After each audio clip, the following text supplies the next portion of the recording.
Ciao a tutti, tifosi del Napoli. Oggi parliamo di un tema che sta già infiammando il mercato in vista di gennaio.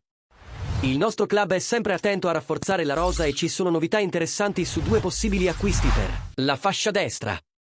Ma prima di entrare nei dettagli, vi chiedo di mettere un like a questo video e di iscrivervi al canale per non perdervi nessuna novità sul nostro Napoli. Secondo quanto riportato dal giornalista Armando Areniello su Radio Capri il Napoli sta monitorando due nomi per la fascia destra, Wanderson del Monaco e Dedic del Salisburgo. Entrambi i giocatori sono profili molto interessanti e, soprattutto, accessibili dal punto di vista economico.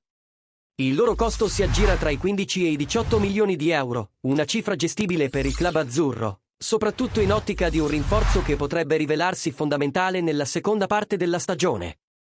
Areniello ha anche suggerito una possibile mossa tattica per il Napoli, avanzare Di Lorenzo al posto di Mazzocchi e puntare su uno di questi due talenti come rinforzo difensivo.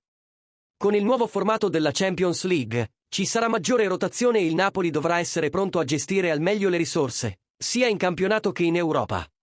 E voi, tifosi, chi preferireste vedere con la maglia azzurra tra Wanderson e Dedic?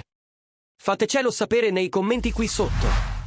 E come sempre, non dimenticate di lasciare un like e iscrivervi al canale per rimanere sempre aggiornati su tutte le notizie del nostro Napoli. Forza Napoli, sempre!